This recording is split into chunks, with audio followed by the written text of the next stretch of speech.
Welcome back to Maximize Your Potential. I'm Brian Sexton with longtime Jacksonville Business Journal publisher, David Sillick. Hello, David. Brian, Nice to see you. good to see you too, my friend. And you have invited in today Rachael Tutwiler Fortune from the Jacksonville Public Education Fund. How are you? Great. Thanks for having me. Hey, share with all of our viewers the overall mission of what you're working on. Absolutely. So I am proud to help lead the Jacksonville Public Education Fund. We are an independent, not-for-profit organization focused on ensuring that every student has access to a high-quality public education in our city. So we seek to be that bridge between the community and educators to make sure that we're providing that robust support for our students. Where is that touch point? I mean, if you're the bridge, how do people get to you? Yeah. Is it parents? Is it students? Is it principals? Yeah, we provide direct support to lots of local teachers as well as to parents. In particular, we also do some direct work with students, but we're seeking to really help invest in the leadership capacity of those most proximate to students to help move the needle. Where do you get your funding? Yeah, so we have a diversified funding model. We have the generous support of lots of local philanthropists who care deeply about the success of our students, as well as lots of corporate partners who also want to make sure that our public schools are adequately supported to make sure our community continues to thrive. And then we also receive a little bit of funding from local and state government. And do you have a cap, a mandate on how much you're allowed to receive from grants or public funding? Not that I'm aware of. You know, we're really looking to ensure that we're raising the resources necessary to advance our mission.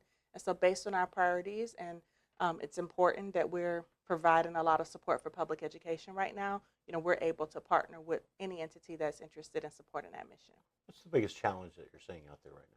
Yeah, you know, there are lots of challenges facing public schools and educators right now. I certainly think from a system-wide perspective, lots of, you know, unique funding challenges that we're contending with and really wanting to make sure that we're able to build even more support. We also want to make sure that we're building the support needed to attract, support, and retain the talent that's needed in the classroom. So making sure that we're able to really provide the support that's going to keep the best and the brightest educators in our schools is also a key consideration. So give us an example of the money funneling down a direct impact. What's a real example, real life example? Yeah, so you know, really proud that through our work, we have a number of initiatives that allow us to invest directly in teacher leadership. We know that of the school-based factors that have a huge impact on student achievement, teachers are number one within our schools. And so through our teacher leadership initiative, we're able to provide you know, grant funding to educators to incentivize them to innovate in their classroom, to come and receive professional learning opportunities so that they're able to really strengthen their skills and the extent to which they're able to effectively think critically about their data so that they can move the needle for students. So we've been, you know, really privileged through that work to impact, you know, hundreds of teachers, reaching thousands of students. And, you know, I think one of the things we're most proud of is just how whenever we're talking to educators who participate in this innovative programming, they really sort of center how important it is for them to have these types of opportunities from the community. So it's ongoing, continuing education for the teachers to stay sharp and innovate? Yeah, to help them, you know, really sort of think in new ways about how they're going to meet whatever the challenges of the day are for their students. So in that programming, we're focused on challenges like chronic absenteeism, making sure that we're able to close gaps that we see in reading and mathematics, as well as the world of technology is evolving. So we want to make sure that we're helping teachers to sort of leverage technological advancements in order to sort of keep their students on the cutting edge too. What would you say your priority is? What's at the top of the list for the Jacksonville Public Education Fund now and going into the future? Yeah, so right now we're thinking a whole lot about how education is going through this big changing moment, how things are evolving.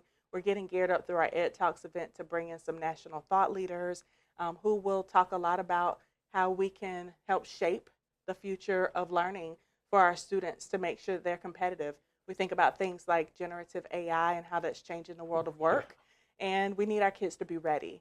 And so we're eager to partner with corporations and individuals who really want to make sure that the students who are coming through our public schools are really well positioned for that future, it's not coming, it's already here. If people are interested in your mission and helping you on that, where do they find you? Where's the best place to connect? Yeah, I would invite anyone who's interested in getting involved in our mission to reach out to us. We're at www.jaxpef.org.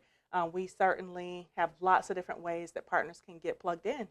Rachael Tutwiler Fortune from the Jacksonville Public Education Fund. Thanks so much for stopping by. Thanks for having me. I really appreciate it. And Such an important work you do. Thank you you. so much. We'll see you next time right here on Maximize Your Potential.